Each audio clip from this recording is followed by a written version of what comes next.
Следите емисијава на македонски корени со вашите домаќини Бети и Јон Треновски. Почитувани, во наредниве минути друштво ќе ни прави нашиот и ваш денешен гостин, господинот Страшо Ангеловски, председател на МААК, колумнист, добар познавач на сите збивнувања во Македонија и пошироко, пред се одличен познавач на глобалните геополитички случувања, како и советник на град Скопје, кого го покануваме да ни се придружи преку видеолинковско поврзување. Се надеваме дека нема да имаме проблем со сликата и тонот. Господине Ангеловски, се надевам дека не слушате. Добро ви утро и добро ни дојдовте на Македонски корени. Ми причинува задоволство и чест што сте повторно заедно со нас и со сите оние кои во овие моменти не слушаат и секако гледаат. Добро утро или добра вечер за вас. Искрено се надевам дека се слушаме и се гледаме добро и дека овој пат емисијата ќе помине без технички проблеми, какви што обично нели ги имаме. Стојам на располагање за прашањата кои ги имате подготвено. Денот е малку тежок овде во Македонија, не само заради облаците кои се надвиснати, туку и заради годишнината од еден неубав настан од депортацијата на македонските евреи. Навистина е така. Добро ви јутро од мене, господин Ангеловски. Ви благодариме за прифатената покана. Вие никогаш не одбивате. Се надеваме дека, како и секогаш, ќе имаме плодна дискусија и ќе го задржиме вниманието на сите оние кои што не слушаат и гледаат. Поведлете. Инаку утре Македонија ќе одбележи 80 годишнината од депортацијата на македонските евреи во логорот на смртта во Полска, поточно во гасните комори на смртта во Треблинке, зашто постојат и многобројни докази. Пред да ви го поставам прашањето, дозволете да пуштам една фотографија. Верувам дека нашите ќе можат да ја видат на фотографијата. Ние ќе се симниме долу од екранот, ќе ја поставиме само фотографијата. На оваа фотографија убаво се гледа дека возот со вагони во кои ги товарат македонските евреи и на бугарската државна железница. Ајде да се кренеме малку горе, за да можеме да си дискутираме. На оваа фотографија, рековме убаво се гледа дека возот со вагони во кои ги товарат македонските евреи и на бугарската државна железница. До сега Бугарија се нема извинато за тоа што го направила тогашната генерација на тогашната фашистичка Бугарија. Толку ли е тешко да се извинат? Зошто не се извинуваат, бидејќи никој во светот нема дилема дека бугарската тогашна фашистичка власт го направила тој чин. На крајот на краиштата, нели извинувањето е христијански чин. Да се подсетиме дека Данска за само 7 депортирани евреи и се извини на македонската заедница, а кога сте веќе кај извинувањето, пред неколку години овде во Австралија, поточно тогашниот прајм министер Џон Ховард, во име на нацијата се извини за украдената генерација на абориџините, позната како Stolen Generation, кога без дозвола на родителите им беа одземели, им биле одземели децата и ги давале на други семејства. За жал, она што се случува има повеќе аспекти од кои може да се гледа. Најпрвен е недоволно развиеното ниво на свест и на совест во актерите на бугарската официјална политика, за да можат себе си да си дозволат таков чин на признавање на злосторството и на барање прочка токму заради извршените злосторства. Тоа е прво. Второ е затоа што доколку бугарската официјална политика го направи тој чин и го признае злосторството и побара прошка, ќе си ги подкопа позициите врз кои стои сега во преговорите со Македонија, ќе си ги подкопа позициите за нејзината улога како администратор, ќе ги подкопа позициите за менување на историјата која нели треба да биде променета и она што е најопасно, она што е можеби најстрашно во оваа ситуација, да, и Данска и Германија се извинуваа во еден период во кој не постоеше желба за релативизирање на нацизмот како злосторство. Денес ние сме сведоци дека токму таа западноевропската или евроатлантската меѓународна заедница сака да изврши релативизација на злосторствата на нацизмот, сака да изврши релативизација во односот нацизам и комунизам, односно советското ослободување на дел од Европа сака да го представи исто така како злосторство, а не како ослободување од комунизмот. И јас овде ќе ви наведам еден пример за да ви стане јасно со какви перфидни нешта се случуваат во моментов, да речеме во една Естонија, држава земја членка на Европската Унија, вчерашниот ден бил ден на ослободување на Талин, на главниот град на Естонија, и како таков се славел до минатата година. Годинава за прв пат се денот на ослободувањето на Талин од нацизмот се слави како ден на окупација од комунистичка советска Русија. И сега од тука се треба да ви биде јасно дека се врши обид за нацификација на Европа и тука некаде официјалната бугарска политика го наоѓа процепот низ кој се движи за да не мора да се извини и за да не мора да го признае злосторството кое го извршило врз тие околу 7200 македонски евреи. Господине Ангеловски, во средата на 8 март за прв пат во историјата на Македонското собрание се одржа пленарна седница посветена на родовата еднаквост. Како гледате на овој чин и дали родовата еднаквост треба да гледа низ призмата на бројките или сепак треба да преовладува мерит системот во сите сфери на општеството, па доколку има поголем број од женскиот пол, кои според мерит системот се поквалитетни од машкиот пол, тоа да не се сведува на процентуална застапеност? Значи, ќе почнеме од крајот, па ќе одиме кон почетокот. Моето залагање секогаш и секаде е единствено квалитетот да биде критериум за застапеноста, без разлика на етничката, родовата, ваква или онаква припадност на поединецот. Значи, само квалитетот е оној критериум кој може да определи дали сте вие способен или не за да го добиете оно што треба да го добиете. Се друго е лага, се друго е измама. Меѓутоа, јас многу подлабоко ги гледам нештата, токму околу ова родова, да речеме, еднаквост и сето тоа што ни се случува, ние треба да знаеме дека 8 март, токму 8 март, е ден кога комунистичката идеологија, социјалистичката идеологија за своите потреби ги злоупотребува жените, ги поттикнува на протести во името на женските права за да урива влади. Тоа се случува насекаде во светот, тоа се случи, да речеме, на 8 март 1917 во тогашниот Санкт Петербург, кога започнува февруарската револуција токму со маршот на жените и од тука натаму доаѓаме до октомвриската комунистичка револуција и така натаму и така натаму. Меѓутоа, она што на почетокот беше зацртано како борба за женски права, денеска се извитопери во својата суштина и во своите барања. Па ние денес жената, денеска вистинската жена, треба да започне нова борба во својот живот. Треба да започне борба да биде жена, затоа што токму на жената и се одземаат сите можности да биде жена. Најпрвен, со таа трансродова идеологија на жената и се одзема со самата биолошки пол како жена, таа да биде жена, туку има право да се определи во текот на животот дали е жена или маж. Со истополовите бракови на жената и се одзема можноста да биде сопруга, туку станува некаков виртуелен партнер во некаков непознат однос, брачен однос, и со воведувањето на термините родител 1 и родител 2 на жената и се одзема најблагородната улога во нејзиниот живот, улогата да биде мајка. Ами, ако сето тоа и го одземете на жената како жена, како сопруга, како мајка, кое право и останува? Значи, денес жената има потреба да се бори за основното човеково право да докаже дека е жена и да биде жена во ова општество. Се понатаму е веќе работа на квалитет, работа на можности, работа на способности и работа на желба на жената да биде вклучена во процесите во општеството.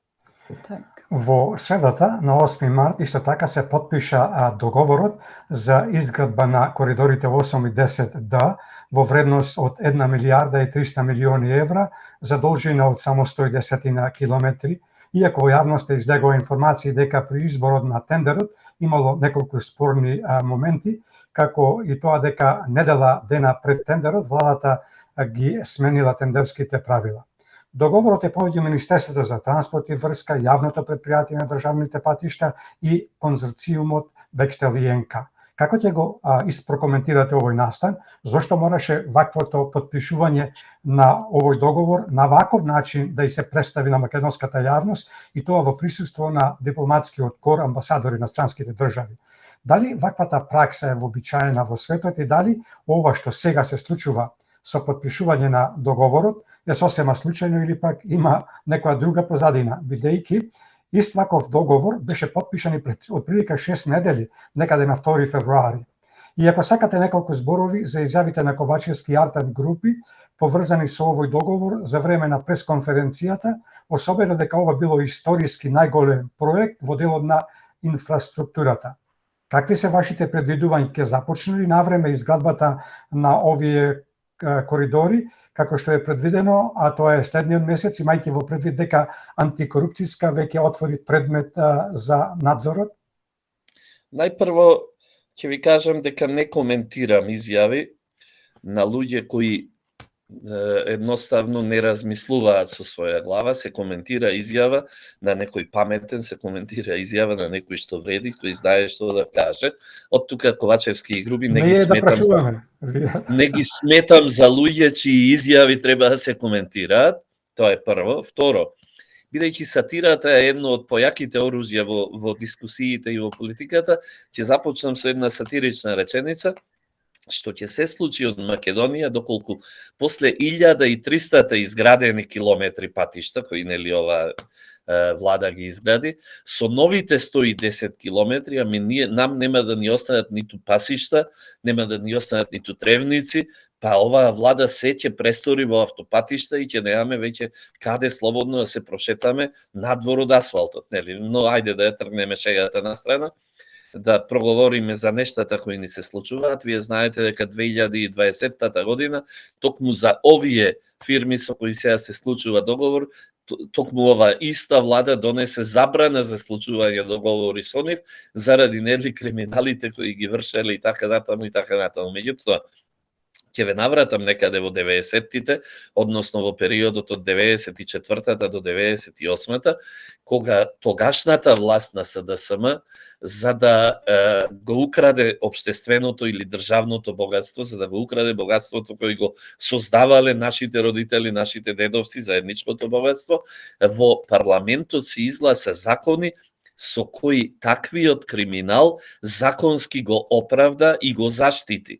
И денес е многу тешко да се вратиме назад и таа приватизација да ја осудиме, затоа што законски го заштитија криминалот. Денеска имаме истата ситуација, законски сакаат да го заштитат овој криминал вреден повеќе од $1 милијарда и затоа се носат таквите закони за да утре, задутре, токму криминалот биде заштитен и да не може да одговара. Тука е суштината на нештата, а инаку дека ова ќе биде криминална сделка која не верувам дека и ќе започне, меѓутоа ќе има доволно авансирање средства за од нив да може да се украде за потребите на оние кои даваат изјави, тоа е повеќе од јасно. Дали ви изненади податокот дека меморандумот кој владата го потпишала во 2021 година со Бехтел и НК не бил предлагач на законот, туку неколку пратеници од владеачкото мнозинство, кој закон по скратена постапка некаде во јули беше изгласан со 55 пратеници од 101 присутен на таа седница. А председателот Пендаровски пак со образложение дека никој не бил против експресно го потпиша, а веднаш потоа експресно се објави во службен весник. За пошироката јавност да знае за каков закон се работи, сакаме да ја потсетиме на името на законот, Закон за утврдување јавен интерес и номинирање стратешки партнер. Од Државната комисија за спречување на корупција го обжалија до Уставниот суд, но таму рекоа дека немало ништо спорно во донесувањето на тој закон по скратена постапка. Како вие ќе го прокоментирате сето ова? Што е тоа што првично би помислиле за овој закон со вакво име? Дали со ваков закон се отворија широко портите за корупција и дали ова што се случи во средата е последица токму на овој експресно донесен закон? Значи, спрегата председател, собрание, влада, уставен суд исклучително добро, очигледно, функционира во Република Македонија и сега, еве, она што сега го прашувате, чинам дека накратко го одговори во минатиот одговор, значи, се носи закон за да се легализира криминалот, исто како во оној состав на парламентот меѓу 94 и 98, кога немавме представници од опозицијата, тоа ќе рече дека токму овој закон е во служба на криминалците, за да може непречено да го одработат она што го наумиле. Станува збор за држава како Република Македонија, еден исклучително голем, огромен, да не речам трансфер на пари, од 1 милиарда и 300 милиони долари, во кој спрегата на власт, онаа која ја споменав, председател, собрание, влада и уставен суд, секој од нив треба да си го најде интересот и чинам дека немаме друго решение. Јас сум упорен во повторувањето на ова нешто, дека за Република Македонија, доколку итно не се промени власта, ние немаме друго решение и дека Република Македонија ќе банкротира и дека како намерно да се води Македонија кон банкрот и кон нејзино пропаѓање, кон демонтирање на државата, за да криминалците кои се сега на власт нема пред кого и за што да одговараат. Дали имате информации од каде и како стигнаа до бројката од 1 милиарда и 300 милиони евра, кога од она што го дознаваме се уште нема изработено никаков план и проект за коридорот 8 и 10? Колку што имате вие информација, толку имам јас и толку има целата македонска јавност. Како и обично, криминалот се работи во тајност, криминалот не се работи на бел ден, не се работи отворено пред сите, се работи во тајност, а потоа само му се сервира на народот, само и се сервира на јавноста, така што нема информации, ниту јас, ниту кој дае во оваа држава, освен оние кои го подготвуваат криминалот. Господин Ангеловски, сношти заедно со Бети имавме случајно наидовме на пресконференцијата Ковачевски и на Бектеши и не можевме да поверуваме во лагата која кажа Ковачевски, а присутните новинари останаа комплетно неви. Ковачевски, одговарајќи на новинарско прашање поврзано со коридорите 8 и 10Д, кажа една голема лага, а тоа е дека законот за утврдување на јавен интерес и номинирање стратешки партнери, како што Бети претходно рече дека е донесен уште во 2021 година, би изгласен од страна за сите пратеници, а Бети во она што напомна кажа дека во присутни во салата имало 101 пратеник, а од нив само 55 мина гласале, а додека 46 пратеници од ВМРО ДПМН не гласале воопшто. Како може да молчи, да лаже, а друго едно, зошто новинарите молчат на ваквите лаги? Јас не знам зошто сте изненадени од лагите на Ковачевски, ами 5 години или 6 години оваа власт најпрвин дојде на власт со лаги и со измама и 5 години 6 се одржува на власт со лаги и со измама и од тука би требало да бидеме изненадени во моментот кога ќе биде изнесена вистина од нивна страна. Тоа би било нешто што треба да не зачуди и што ќе треба да го поздравиме. Инаку изнесувањето на лагите стана македонско секојдневие, изнесувањето на лагите е она што оваа власт и понатаму ја држи и ја чува да биде власт, бидејќи без лаги и без измами не ќе може да обстане. Од тука не знам зошто моите колеги новинари го одмолчуваат сето ова, но ајде пак ќе бидам неискрен кога ќе речам не знам, точно знам и зошто еден дел од нив го одмолчуваат, затоа што се дел од спрегата на власта која претходно ја споменавме, меѓутоа дел платен со ситни трошки кои остануваат на трпезата откако големите играчи ќе се најадат. Пред 10 дена со 65 гласа за, парламентарното мнозинство изгласа новата реконструкција на владата на ДУИ, со што СДСМ постана малцинска во владеачката коалиција. се дозакопали се да сама или ако сакате си ја ставили замката со овој чекор испорачувајќи ја фактурата на ДУИ. Докаде ќе одат со албанскиот екстремиза, они од ДУИ Алијанса, па дури и Алтернатива и БЕСА, кои засега се во опозиција, и како ќе ги прокоментирате изјавите на Ковачевски дека сега владата ќе се фокусирала на економските кризи? Очекувате ли промена и какви од оваа старонова влада?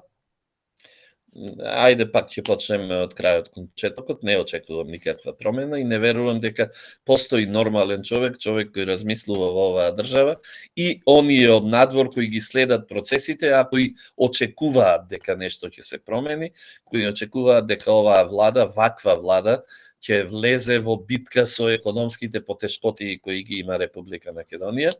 Едноставно, оваа и ваква влада е формирана само за да се призавршат некои процеси на штета на Република Македонија и на штета на македонскиот народ. Меѓутоа, ова сето е огромен притисок од надвор, притисок од таа така наречена евроатлантска заедница, за да се сочува владата која им е се уште потребна, за да ги дозаврши нештата кои се во нивен интерес. И од тука е повеќе од јасно дека малцинската влада, за жал, може да предизвика многу големи, многу сериозни нешта во Република Македонија. Ние сме сведоци дека светот, дека општествата живеат во една поделба, дури во паралелни општества. Една од најподелените држави во моментот во светот се токму Соединетите американски држави. Тие живеат во две паралелни држави. Мнозинството на луѓето кои живеат во камп приколките, кои живеат во беда, во сиромаштија и кои живеат во реалниот свет, наспроти оној железен триаголник, тоа е воено-индустрискиот комплекс, Конгресот и Пентагон, кои живеат во еден свој свет и кои прават поделба на општествата на секаде во светот.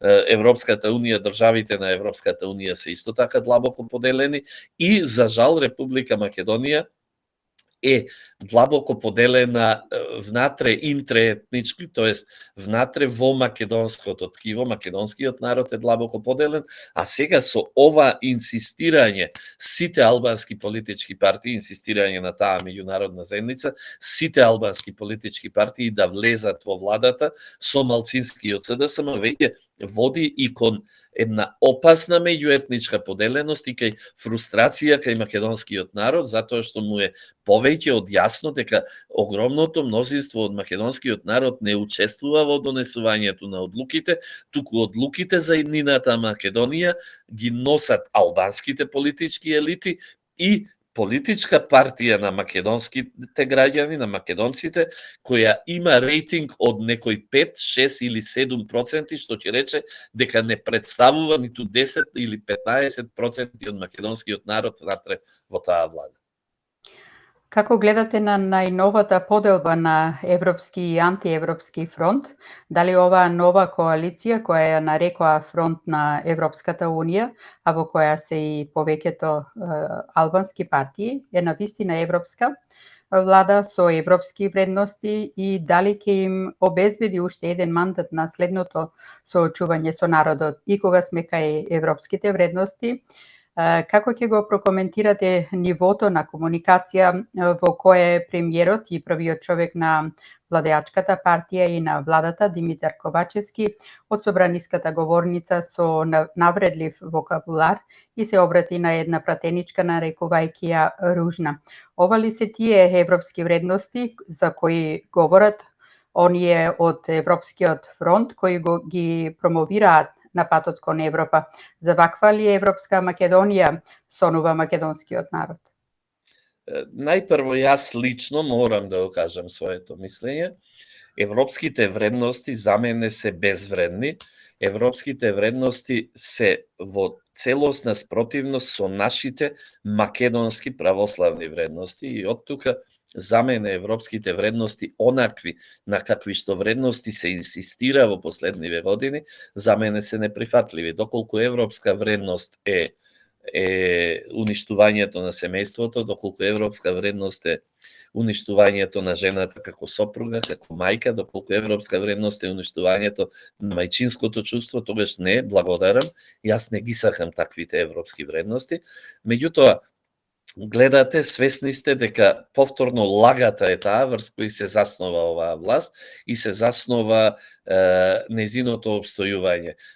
Измислицата, таа измислена кованица Европски фронт, Европски пат и Европска иднина е единствено лага врз која една група на луѓе која ги прифаќа лажните, која ги прифаќа нетрадиционалните, која ги прифаќа антицивилизацијските вредности, се одржува на власт. Се премногу е длабоко да ги објаснувам овие нешта, меѓутоа сето тоа задира во појавата на марксизмот. Лага е дека марксизмот е политичка идеологија. Марксизмот е само програма за глобализација на светот и за владење со светот од еден центар.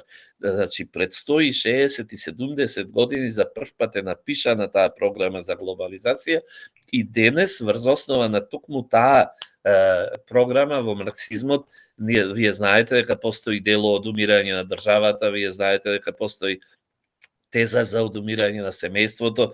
Денес, западните марксисти, кои се преоблекува во костумите на либерализмот, ја користат токму марксистичката програма за глобализација и за завладување со светот, односно за уништување на традиционалните вредности, за да може да го завладеат светот во своето глобално владење. Европската унија е првата колонија на западните марксисти, на тој центар кој сака да го завладее светот, и таа Европска унија како колонија на владетелите со светот сега пак го шири својот неморал врз земјите кои имаат аспирација да станат членки.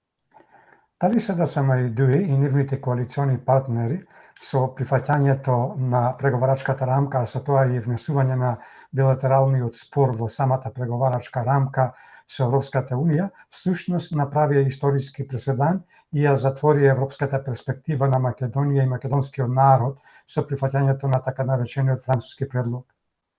Знаете што, луѓето кои го работат ова сето, кои ги потпишуваат овие договори, луѓето едноставно не знаат. Тие се луѓе кои не знаат и сега да ве вратам назад. Првично уништувањето на Македонија и на македонскиот народ се случи со потпишувањето на договорот со Атина. Значи, тука заврши можноста за постоење на Република Македонија и на македонскиот народ. Се ова што сега ни се случува е само до затварање на тој процес. Ние мораме да бидеме отворени и јасно да ги кажуваме нештата. Со договорот со Атина ние влеговме во тој процес на гарантна окупација. Една држава за да биде окупирана не мора тоа да биде воена окупација со оружје, туку постои и вториот начин во политичката, во меѓународната теоријата на меѓународно право, тоа е гарантна окупација, кога една држава потпишува дека ќе и дозволи на другата држава мешање во внатрешните работи, се додека не ги исполни барањата кои ги потпишала во договорот со таа држава. Ние го имаме денес тој модел на гарантна окупација, затоа што Република Македонија потпиша со Атина договор во кој се обврзува дека на Атина и дозволува мешање во нашите внатрешни работи се до исполнување на и последната запирка од договорот потпишан во Преспа. И ние мора да знаеме дека денес на Балканот се создава нова држава која нема ништо заедничко со државата Македонија, се создава нова нација која нема ништо заедничко со постоењето на македонците. И јас упорно се навраќам на тој Вестфалски договор од 1648, кога се поставени принципите во создавањето на државите и нациите, и додека во западно-христијанските општества имаме двојство на држава и нација, во источно-христијанските држави имаме тројство држава, нација и црква. И во моментот кога се создаде државата Република Северна Македонија, се создаде националноста граѓани на Република Северна Македонија, никаде не постои македонец, и сега се создава третиот елемент од тројството, црква, православна црква на Северна Македонија. Со тоа, Значи се создаваат трите елементи потребни за да се создаде една држава.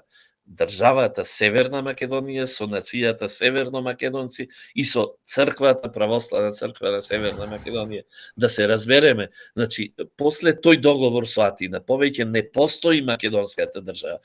Ова што сега ни се случува со Софија, е само до затварање на нештата, за да не остане случајно некој дел од македонската историја кој ќе подсетува на македонското постоење.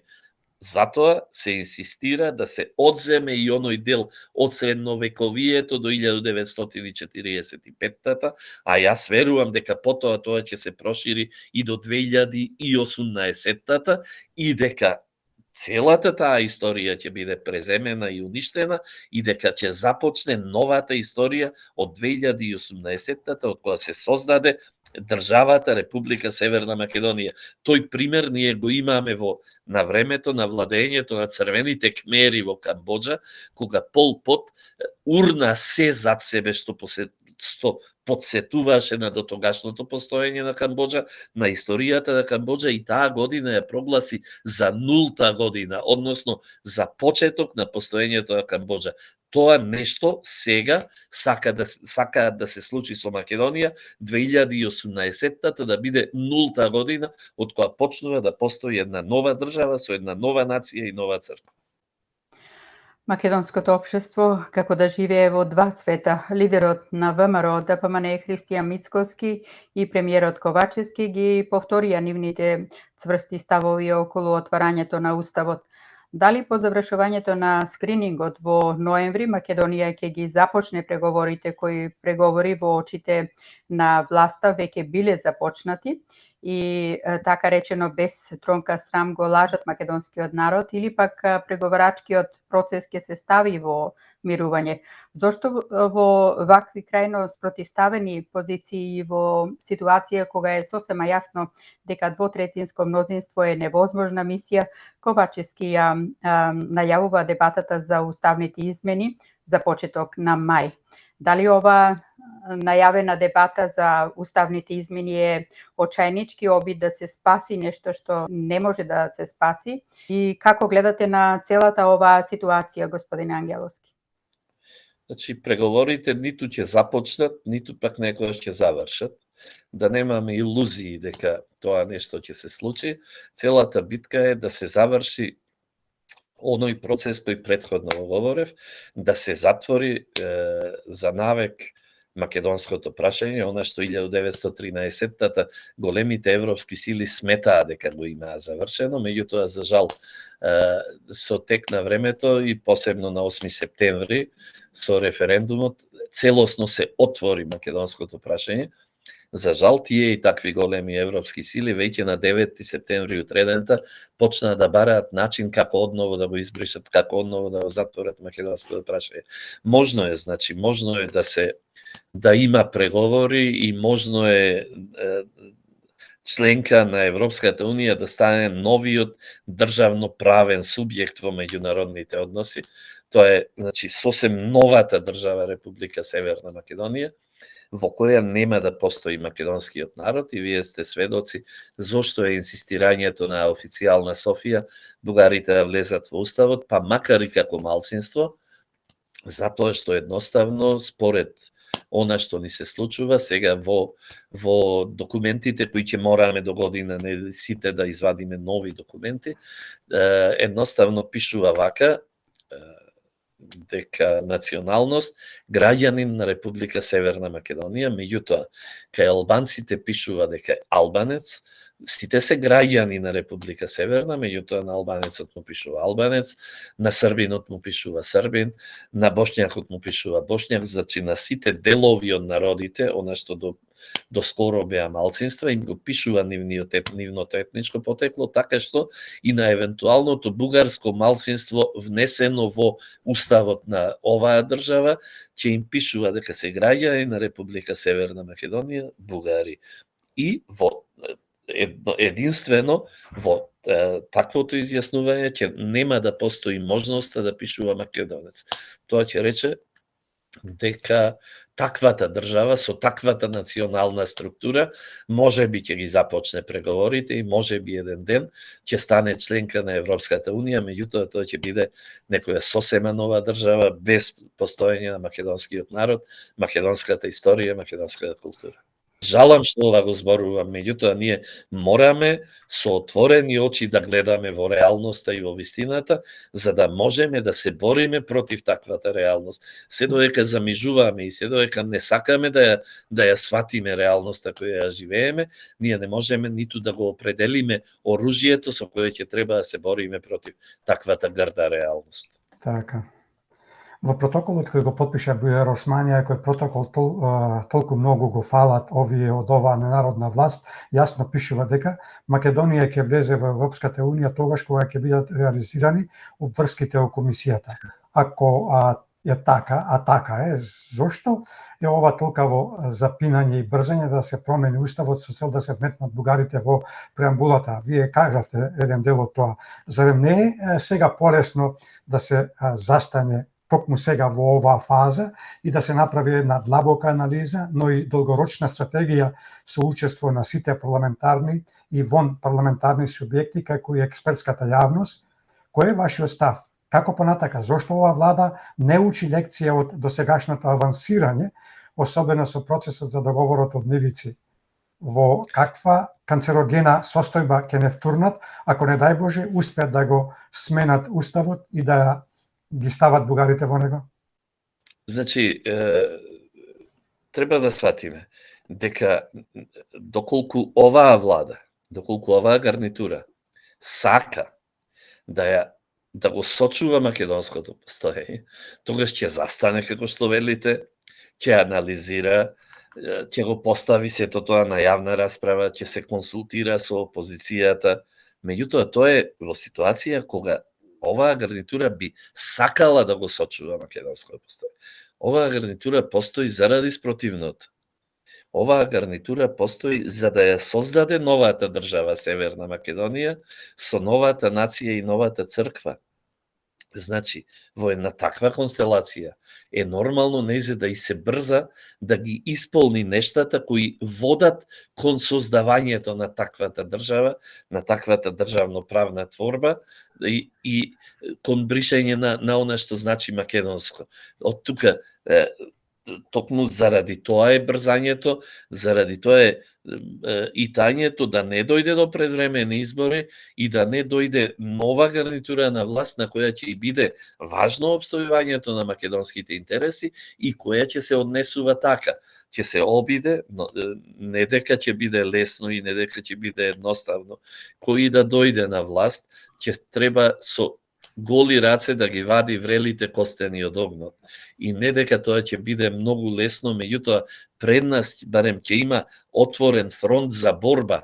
Вака немаме ниту фронт за да се бориме, затоа што гледате дека малцински си ги носат одлуките, малцински си ги носат решенијата, не се осврнуваат на ставот на народот, не се осврнуваат на ставот на мнозинството, како што впрочем не се осврнаа ниту на неуспешниот референдум со кој народот кажа дека не се согласува со промена на името.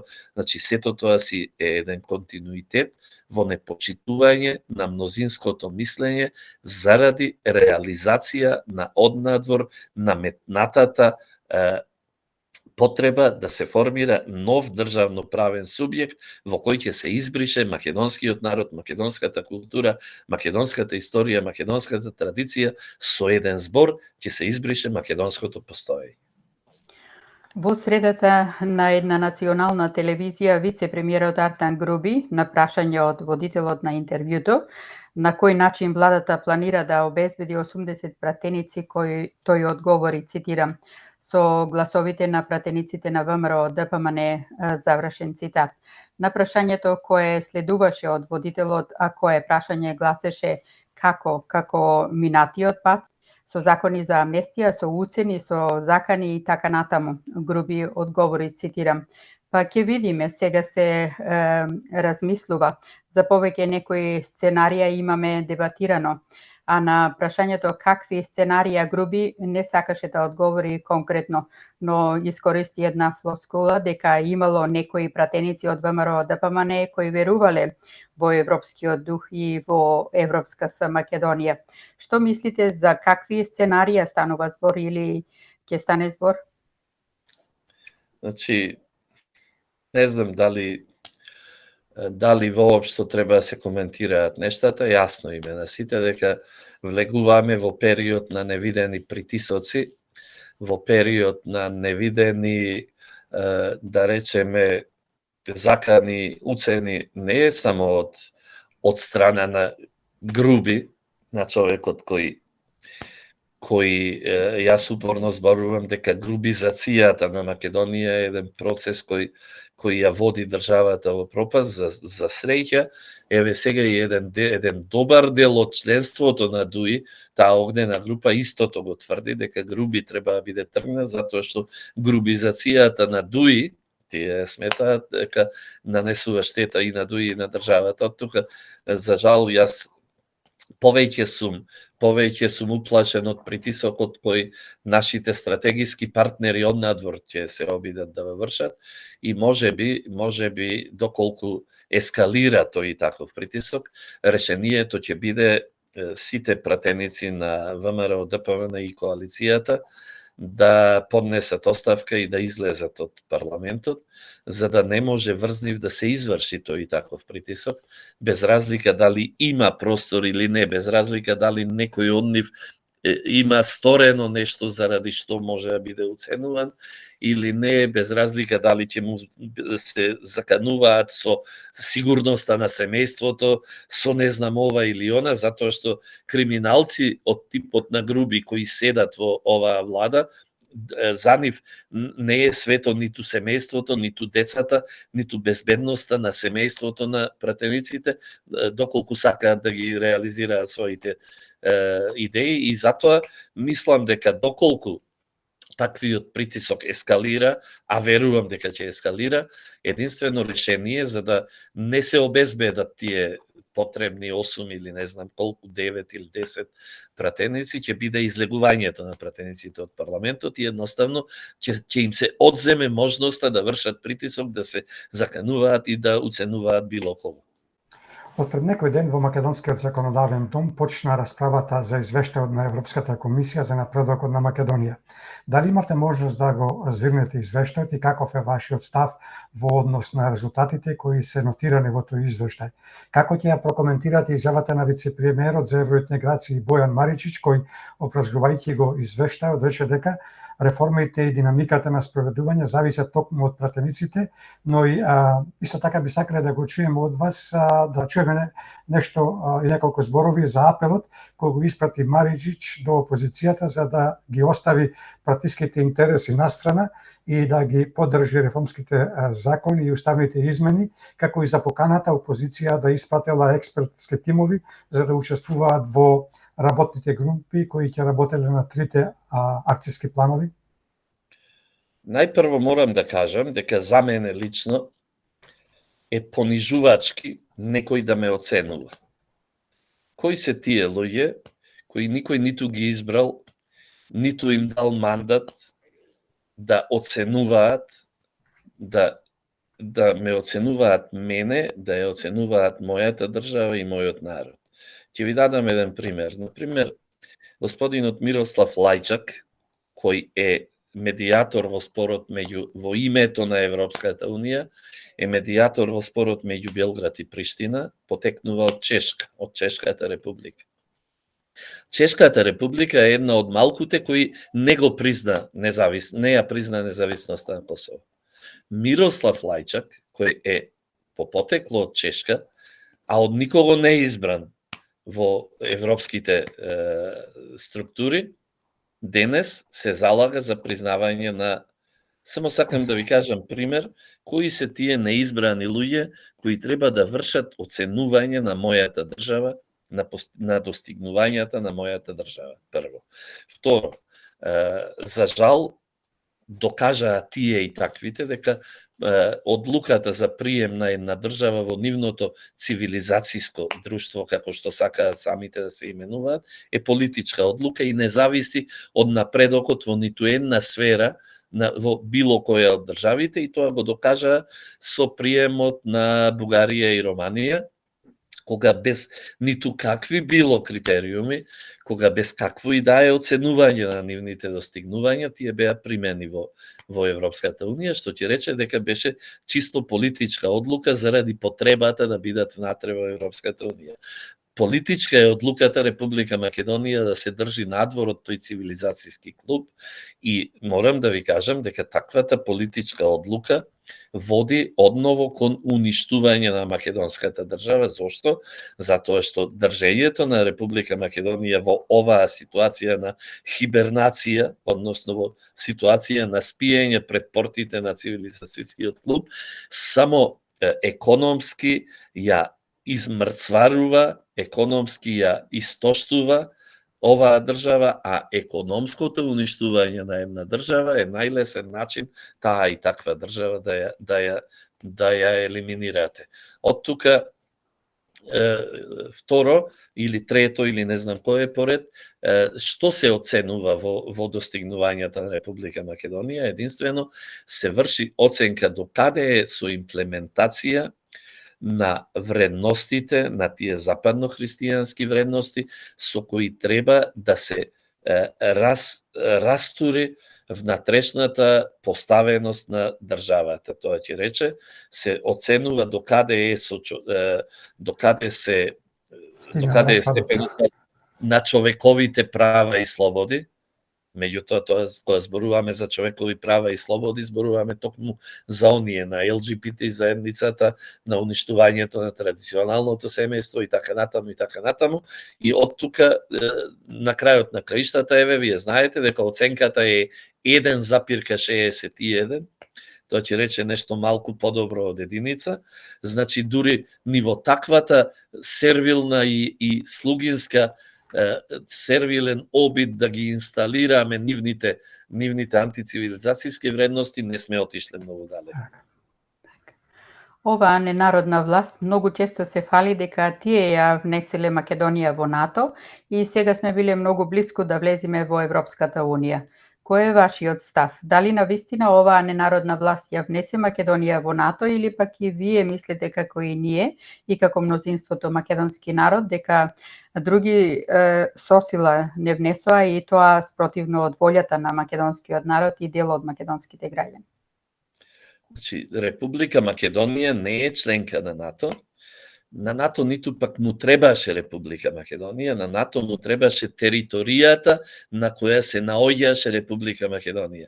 Членка на НАТО е новосоздадената државна творба. Не е Република Македонија и не се македонците влезени во едната алијанса НАТО. Од тука е повеќе од јасно дека ниту оваа власт со нешто придонесе за влезот на Република Македонија во НАТО, затоа што таа не е ниту членка, а единствено точно е дека придонесе за влезот на Република Северна Македонија со фалсификување на референдумската волја на македонскиот народ. Значи, ако зборуваме за успех на оваа власт, тогаш е точно дека таа успеа со тоа што го фалсификуваше референдумот и ја фалсификуваше волјата на македонскиот народ, кој беше против менување на името заради влез во НАТО.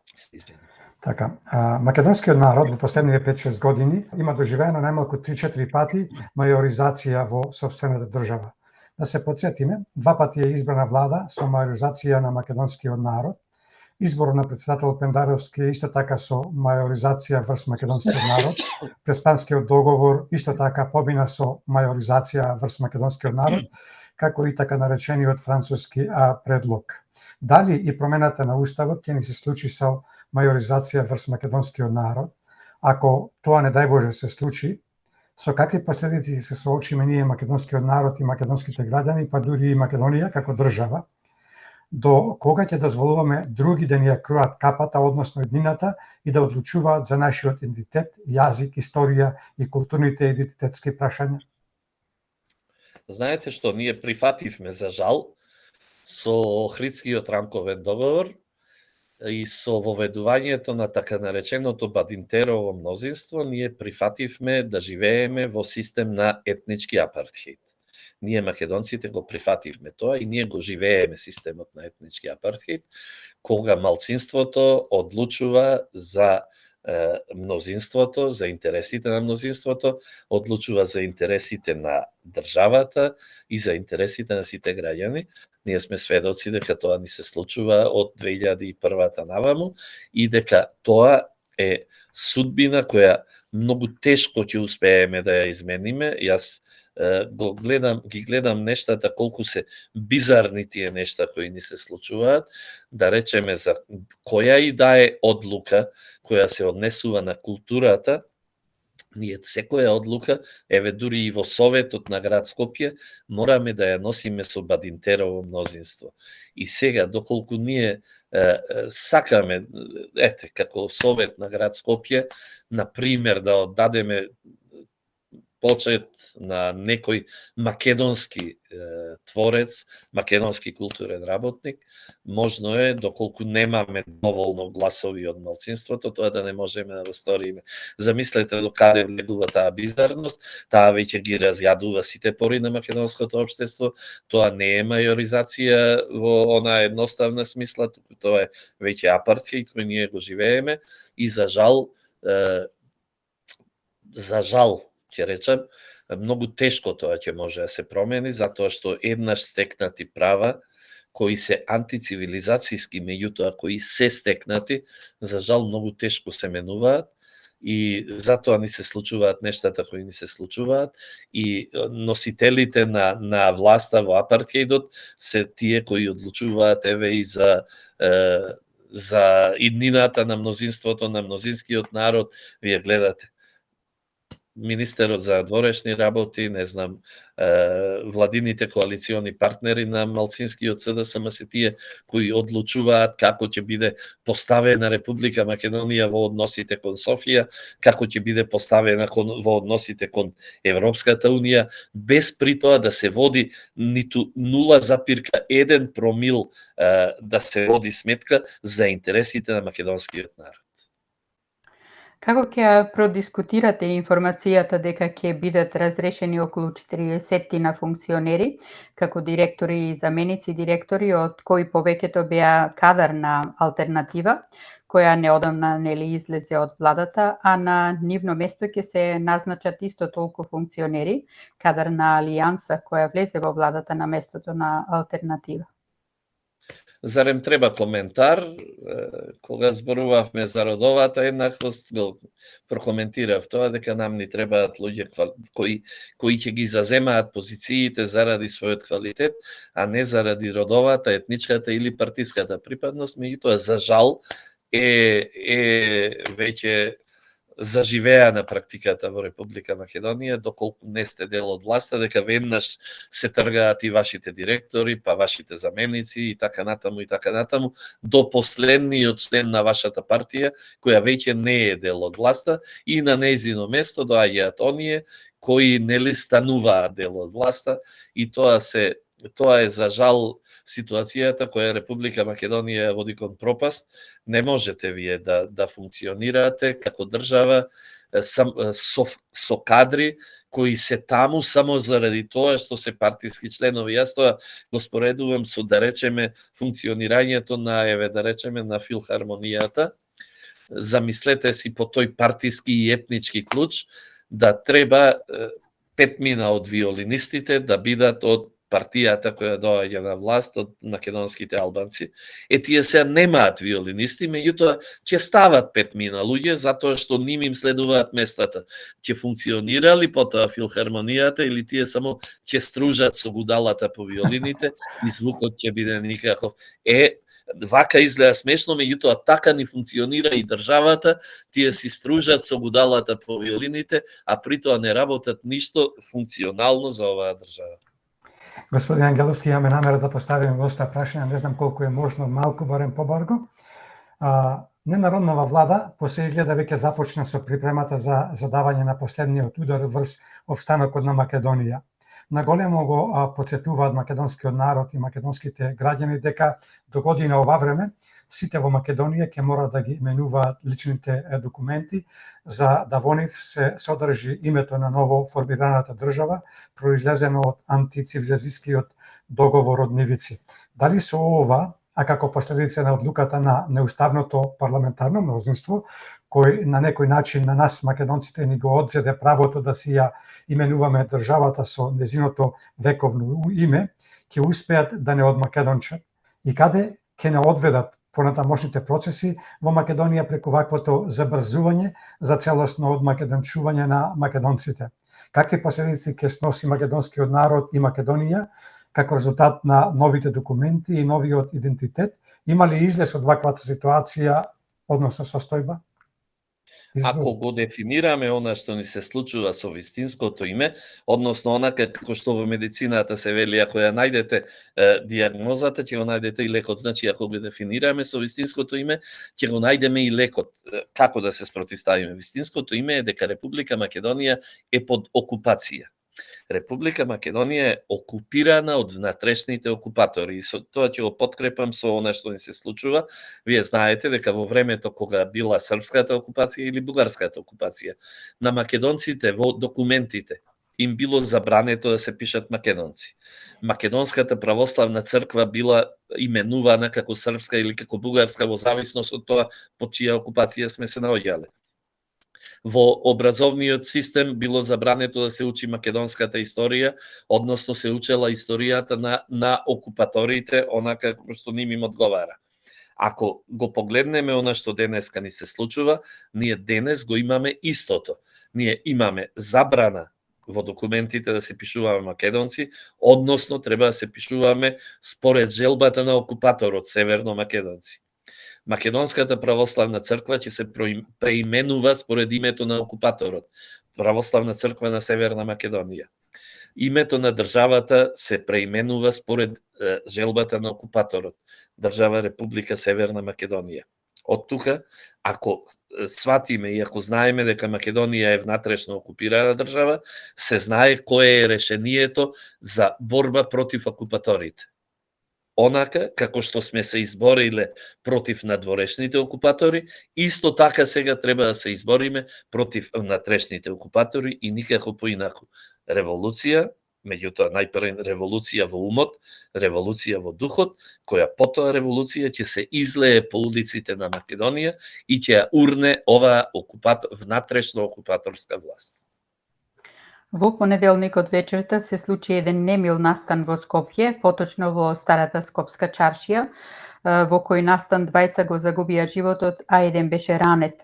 Дали ова е некаква си пресметка на мафијашко-нарко-кланови, односно криминалното подземје, но поважно од се, зошто навреме не се спречуваат ваквите случувања и дали ова што се случи во понеделникот е доказ дека организираниот криминал во Македонија излегува надвор од контрола и дали во тој организиран криминал може да се насети спрегата помеѓу... Мислиш дека господинот Ангеловски е надвор од студиото, се исклучи или го исклучија, да почекаме да видиме дали ќе се врати или пак меѓувремено да пуштиме една музичка номера или да пуштиме Ферус.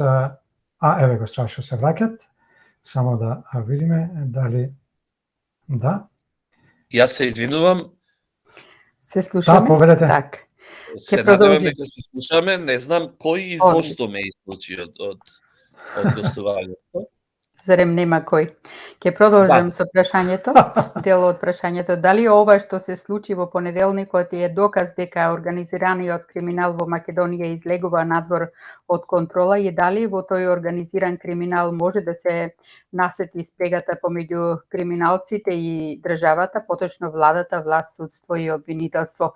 Дали ширењето на пердови од страна на властите дека фатиле некого со 200 грама па дури да е 1 килограм опојна дрога е само отргнување на вниманието на јавноста во моменти кога се отвараат вратите за проток на цели вагони на опојна дрога. Како можеме да се справиме со ваквите појави и дали се уште не изгласувањето на законот за потекло на имот, кој подолго време е готов, ама власта го држи во фиока, може да стави крај на ваквите појави? Најпрво се зборуваше дека нели како членка на НАТО ќе биде зголемена безбедноста на Република Македонија. За жал, сведоци сме дека во последниве години не само што не е зголемена, туку веќе е опасно и да прошетате по улиците на Скопје, опасно е да седнете во некој угостителски објект, затоа што се почесто се случуваат вакви меѓусебни пресметки. Тоа е првото. Второ е, повеќе од јасно е дека постои спрега меѓу тоа така наречено подземје и ова гарнитура на власт, затоа што на крајот на краиштата вие знаете дека за да воопшто и дојде до власт и за да се одржува на власт, оваа гарнитура ослободуваше, амнестираше, со амнестија од председателот, со амнестија од премиерот, со вакви или онакви, со обновување на процеси, ослободуваше еден куп криминалци кои денеска шетаат слободно по територијата на Република Македонија. Од трета страна, ако ја прочитавте веста дека некаде во Македонска Каменица е уапсен човек кај кого дома е пронајдена воздушна пушка и 120 дијаболи за воздушната пушка, тој човек е експресно уапсен. Од друга страна, во Скопје натежнува од оружје и еден ден може да се помести 2 метри подлабоко од тежината на оружјето кое се наоѓа во Скопје и посебно во 2 скопски села Грчец и Арачиново. Ништо не се стори околу тоа за да се одземе тоа и такво оружје. Од трета или четврта страна, вие се сеќавате дека на времето после терористичкиот напад од 2001-та имавме некаква акција Сребрена лисица или не знам како се викаше, за да се врати оружјето, при тоа за да не одговараат тие кои го поседуваат и оружјето да биде уништено. Тоа ќе рече дека и таа акција била целосно неуспешна, затоа што оружјето останало во владење на оние кои го имале и посебно она што на крајот загрижува, барем мене ме загрижува, тоа е усвојувањето на иницијативата за отворен Балкан.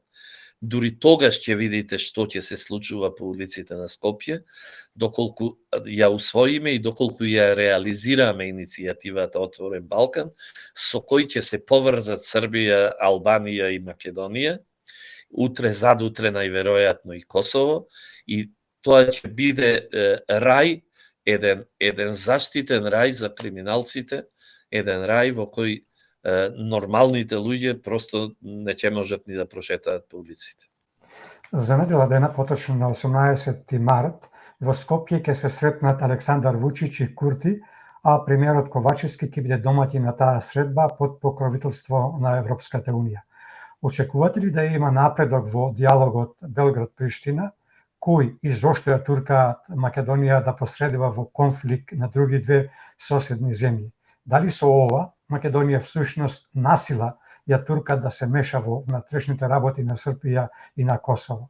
Кон каде ќе ја доведат Македонија и како ќе ја прокоментирате изјавата на пратеникот и генерален секретар на Алтернатива Зекирија Ибрахими дека албанците во Македонија треба да имаат заедница на албански општини по принципот на српски општини во Косово? Кога сме околу соседството, како ќе ја прокоментирате изјавата на српскиот председател Вучич дека и покрај неговата промена на политиката која ја води во последниве неколку месеци, тој сепак нема намера да се согласи за да го признае Косово без разлика на какви и од кого ќе доаѓаат притисоците? Ќе влезе ли Косово во Обединетите нации после ваквите најави на Вучич? Да одиме поред, значи средбата ќе се одржи во Охрид под покровителство на премиерот Ковачевски. односно тој ќе биде домаќин само на средбата. И може би веднаш овде треба да повлечеме една аналогија на нештата. 1999-та ќе се подсетиме дека договорот за завршување на војната агресија на НАТО врз Србија беше подпишан исто така во Македонија, беше подпишан во Куманово. Само 2 години подоцна Македонија беше внесена во тие глобални борби за човекови права на албанците и во 2001-та ни се случи терористичките акции и напади врз Република Македонија. Ако таа аналогија гледаме денес, се плашам дека нештата може повторно да отидат во тој правец. Што се однесува до барањето на пратеникот од Алијанса, беше повеќе од очекувано дека некој ќе го актуализира тоа, затоа што секогаш кога се решава некаков проблем на Косово, веднаш албанските политички елити во регионот ги глобализираат албанските права, односно ја глобализираат албанската борба.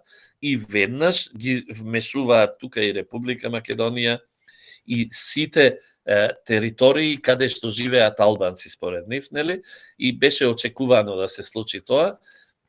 Меѓутоа, мислам дека е далеку од нештата. Вие видовте дека еден пак македонски писател од албанско потекло, Ким Мехмети, веднаш реагираше и рече, наместо вие да барате сега да не враќате назад, да барате заедница на албански општини, вие треба да барате редефинирање на уставот, односно федерализација, значи веднаш апетитите одат понатаму.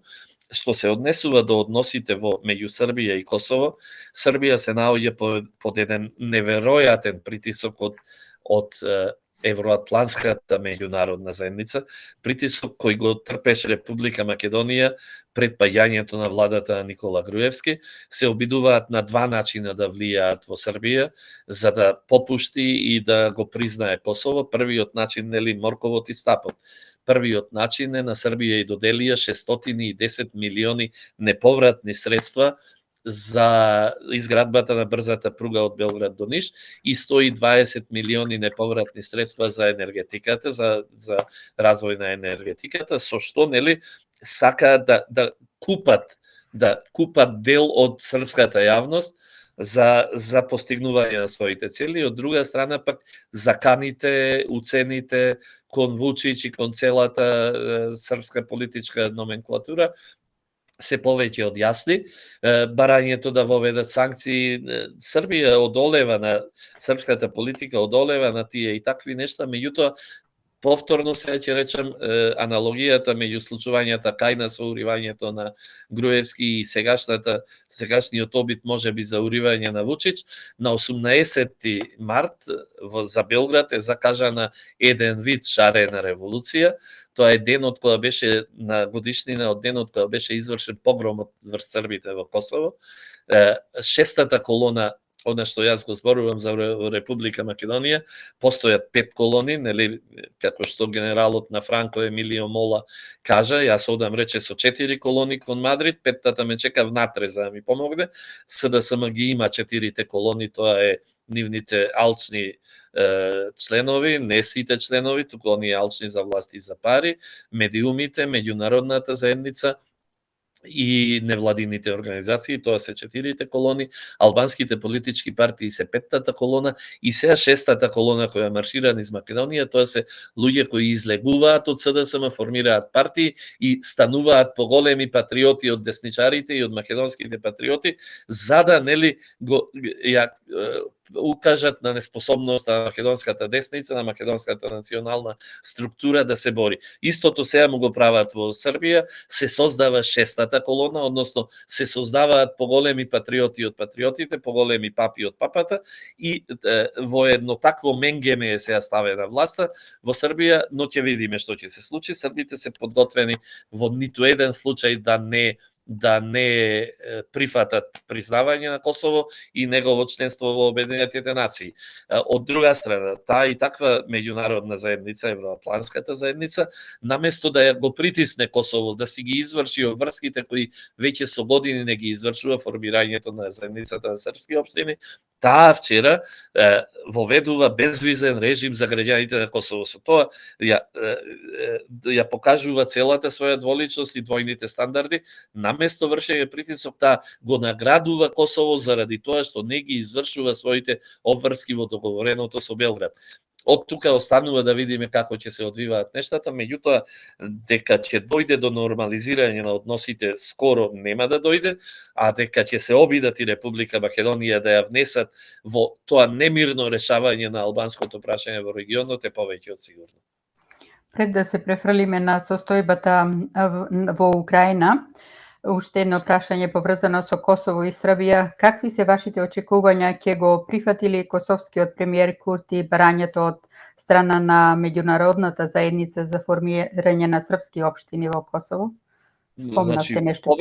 Јас сум повеќе од сигурен дека нема да го прифати, затоа што врз него не се врши притисок за да го прифати. Да не се лажеме, доколку некој во таа таква меѓународна заедница сакаше да ги реши проблемите на Балканот, тие ќе беа решени многу одамна. Ќе беа решени, да речеме, со Македонија во 2008 на состанокот на НАТО во Букурешт, кога тогашниот председател на Америка Џорџ Буш со име и презиме кажа кои држави ќе бидат примени во НАТО, а утредента една Грција, врз која ако се сакаше да се направи притисок, една Грција го понижи председателот на Соединетите американски држави Буш, кој ја даде изјавата, ја понижи американската надворешна политика и не дозволи влез на Република Македонија со уставното име во НАТО. Значи, доколку таа и таква меѓународна заедница сакаше да го реши проблемот, таа можеше со притисоци. Истото се случува и денес со Косово, доколку сака да го реши проблемот, ќе го притисне Курти и тој едноставно ќе ја исполни обврската. Меѓутоа, еве, кажав, наместо да го притисне, таа го наградува за своето неисполнување со тоа што на косовските граѓани им доделува визна либерализација за влез во Европската унија. Од она што се гледа, но и од различните информации кои ги добиваме, изгледа дека војната во Украина е пред крај. Како гледате на моменталната ситуација во Украина? Ќе ја запрели Путин специјалната операција и како ќе ја прокоментирате изјавата на папата дека бил подготвен да разговара со Путин? Војната во Украина можеби е при крај, меѓутоа таа е само почеток на војната која ќе трае.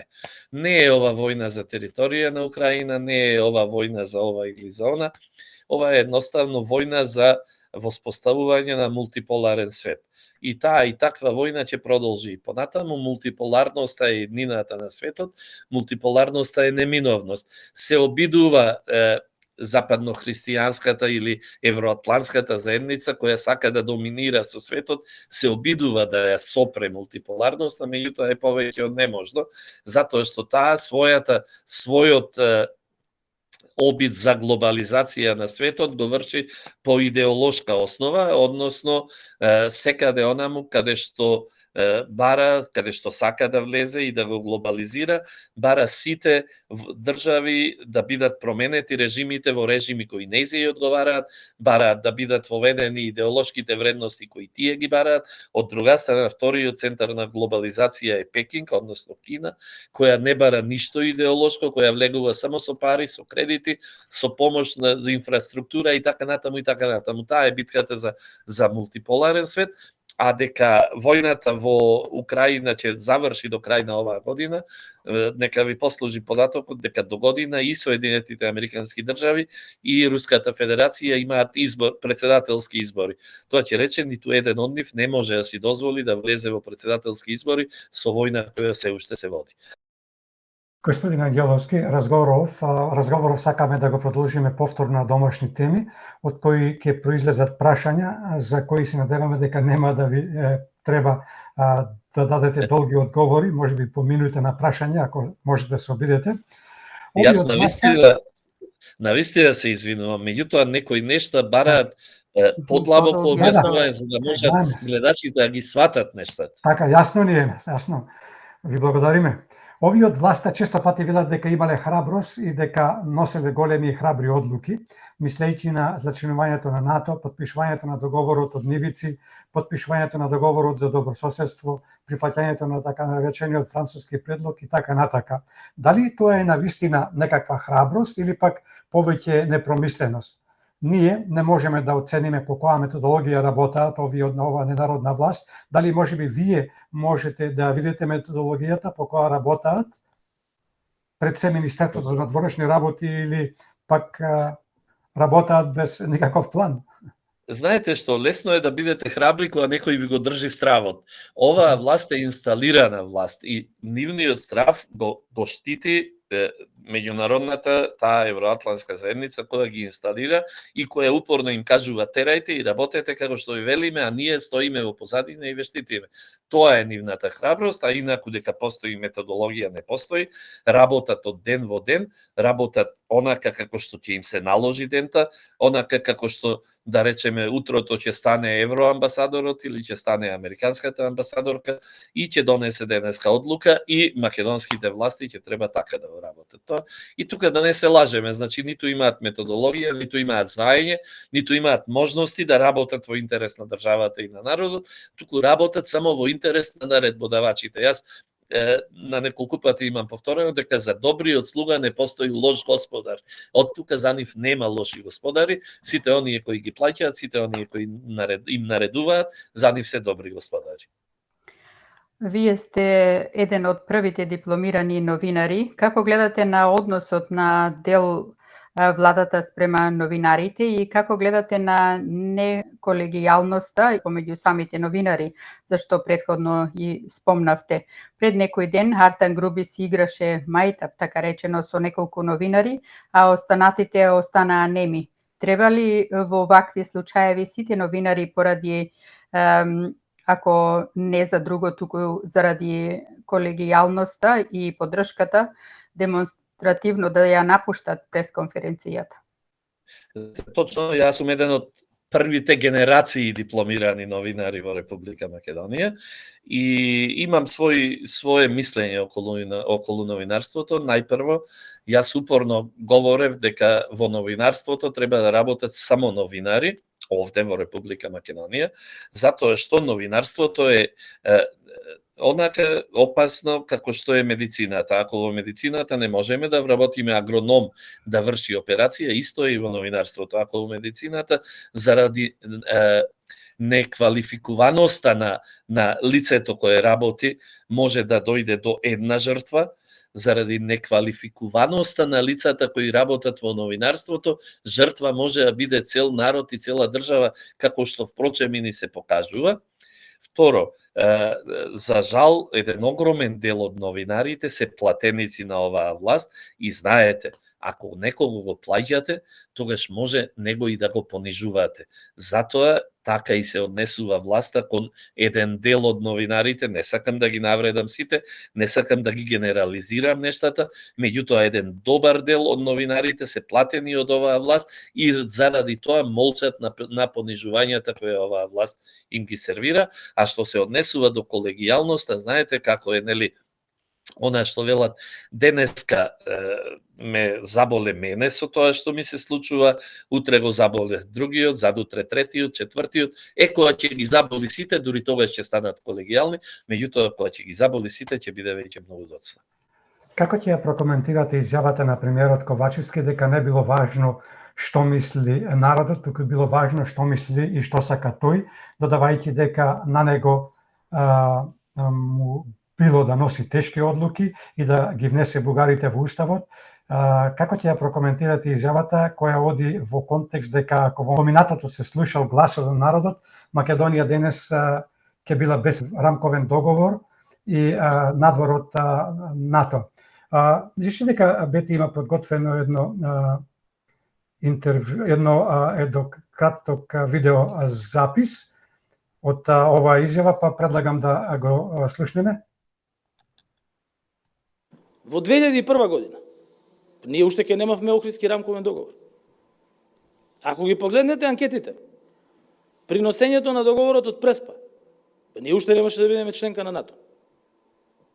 Ако ги погледнете анкетите, при прифаќањето од страна на собранието на заклучоците за европскиот предлог и отпочнување на преговорите и скрининг процесот, па ние уште ќе немавме отпочнато скрининг процес.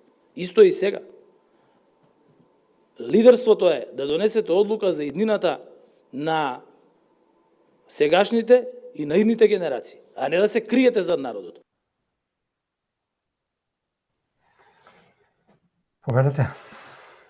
Па јас реков дека не коментирам изјави на скудноумни луѓе, меѓутоа ова ќе морам да го искоментирам, затоа што со ова човекот веќе го повикува јавното обвинителство под опрен глас да си преземе мерки за противзаконско работење, односно тој самиот кажува дека наспроти волјата на народот, да речеме, ве изразена на референдумот, тие го сториле тоа што го сториле, дека наспроти нели законските определби кои постојат во држава, тие го работат тоа што го работат. Значи ова веќе повлекува кривични пријави за се она што се случува ако е тие како слуги на надворешната евроатлантска заедница го извршуваат. И доколку за овој човек лидерство е да бидеш послушник, доколку за овој човек лидерство е да извршуваш наредби кои ќе ги добиеш на дневна основа, тогаш навистина не знам зашто ние понатаму во Република Македонија да разговараме. Господине Ангеловски, што имате да кажете околу начинот на кој што власта, но пред се извршната и судска власт, се справуваат или не справуваат со митото и корупцијата, и дали подеднакво се криви и оние од кои им е побарано мито, а не го пријавуваат? Дали непријавувањето лежи во ставот дека никогаш нема да завршат никаква работа, па затоа го прават тоа? Се извинувам, но овде ќе морам да бидам сепак малку подолг, за да ги објаснам нештата кои не се случуваат. Соединетите американски држави како главен империалистички момент во ова светско постоење сакаат да ги колонизираат државите, односно да воспоставуваат насекаде своји влади. Започнаа со војна, започнаа со Корејската војна, со Виетнамската војна, видоа дека со војна не можете да воспоставите своја власт, и потоа почнаа да купуваат политичари во земјите во кои сакаат да воспостават својата власт и своето влијание. И истураа вреќи со пари за да купуваат политичари кои ќе работат според нивните барања. Сега видоа дека постои еден начин во кој не може и не треба да потрошат ниту еден денар од парите на сопствените даночни обврзници, а тоа е корупцијата на домицилните политичари. И Соединетите американски држави ја создаваат корупцијата на политичарите во државите каде што сакаат да влезат, им ја поттикнуваат корупцијата и криминалот, при тоа детално ги евидентираат нивните криминали и нивната корупција и со тоа ги уценуваат за да работат онака како што тие сакаат. И секое доаѓање на нов амбасадор во Република Македонија, американски амбасадор, првата негова реченица е дека ќе се справат со корупцијата. Не оти сакаат да се справат, туку тоа е само укажување на македонските политичари дека ако сум нов овде дојден, јас ги добив сите докази за вашата корупција и криминал, ги имам во мојот компјутер и ве држам врака и ќе работите онака како што сакате. Ете така се развива корупцијата во државите каде што Соединетите американски држави сакаат да имаат власта и сакаат да го имаат своето влијание. И тука ние сите сме немоćни, затоа што таа корупција е едноставно инсталирана од оној кој командува и оној кој воведува влијание во државата. Ајде малку на она што вие како паралелна должност, советник во град Скопје. Градоначалничката Арсовска изгледа како да се продолжува да работи по своје. Каква е состојбата во советот на град Скопје? Која е причината што Арсовска вели дека предлогот за набавка на 50 екоавтобуси ќе се наоѓал на секоја седница на советот, се до негово одобрување од страна на советниците?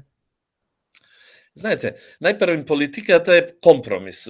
Господјата Арсовска има еден само проблем според мене, не е научена на компромиси, туку сака да се однесува и да работи онака како што само таа замислила. Компромисот е задолжителен ако сакате да имате успех. Што се конкретно што се однесува до 50 автобуси, точно беше поставена оваа точка на дневен ред. За жал, советниците побараа само објаснување кој ќе биде носител на кредитот, со колкава камата ќе биде кредитот, од каде ќе биде земен кредитот. Значи, видете вие, кога и дома вашето дете сака да се задолжи во име на семејството, вие ќе го прашате за да знаете дали ќе бидете во можност да го отплаќате тој кредит, за да знаете кому ќе треба да му го отплаќате тој кредит, за да знаете дали е тој кредит правно валиден и така натаму, а не пак кога станува збор за општествена заедница, кога станува збор за на крајот на краиштата и за нашата одговорност како советници, дали ќе дозволиме кредит кој може би утре ќе биде неповолен за градот. Значи, советниците само побараа. Советниците не рекоа дека не сакаат 50 еколошки автобуси. Советниците дури сакаат и 250 еколошки автобуси, како што беше ветено во предизборието. Ние само побаравме да бидат дадени детали за кредитот, она што го реков, од која банка, со која камата, како, зошто, рок на враќање на кредитот и така натаму, колку со кредитот би чинел еден автобус, дали со тоа би била конструкцијата финансиска поволна или не, и така натаму. Од тука, доколку таквите информации не му бидат дадени на советот, не уште на една, не уште на 111 седмици и на секоја наредна седница да биде поставувано барањето за кредит за 50 автобуси, тоа барање од советниците нема да биде одобрено, едноставно затоа што на крајот на краиштата ние треба и да се заштитиме самите себе си, од и утре задутре може би ќе бидеме обвинети за криминал доколку изгласаме неповолен кредит за градот Скопје. Како гледате на проблемот со зацртаната улица во општина Бутел, која пак улица врви низ дворовите на 16 на семејства, и како гледате на нејзините обвинувања дека овие 16 на семејства узурпирале државно земјиште, иако тие покажаа документ дека се сопственици на дворното место каде што треба да врви таа улица? Ми е жал што разговоров ќе го завршиме со толку приземни нешта, кои се должат, повторно ќе речам, на однесувањето само на господја Арсовска, која сака со каприц, без договор, без компромис, да ги решава проблемите. Не се решаваат така проблемите, туку само се мултиплицираат. Сега се создава незадоволство кај граѓаните, па се создаваат протести, па утре задутре ќе доаѓа до судски разврски, па тие судски разврски ќе чинат пари, па парите некој ќе треба да ги плати, така што неподготвеноста за компромис, неподготвеноста да се соработува, само ги мултиплицира проблемите кои се јавуваат во секојдневието и во живењето на градот. Така. Господине Ангеловски, како и секогаш причини задоволство вашето учество во Македонски корени, ви благодариме. Имајте си пријатен викенд, пријатно дослушање и секако скоро довидување. На крајот јас уште еднаш ќе се извинам, може би сум некогаш подолг, меѓутоа чувствувам потреба нештата да бидат објаснети, за да можат слушателите и гледачите да донесат правилно расудување за она што ви се случува. Од тука уште еднаш ви се извинувам, ви благодарам за можноста вака почесто да им се обраќам на вашите слушатели. Останете и вие, нека останат сите македонци, сите кои не слушаат во добро здравје и се надевам дека ќе имаме можност повторно да поразговараме. Токму така, да се надеваме дека она што го кажувате дека може да не се случи воопшто, да не се случи за Македонија, а посакуваме пак спротивното од тоа да се пробуди македонскиот народ и да размислува и резонува со сопствена глава и да гледа со она што Господ му ги дал помеѓу двете уши, со очите. Пријатно и до слушање, што имаме контакт. Секој е добро. Пријатно.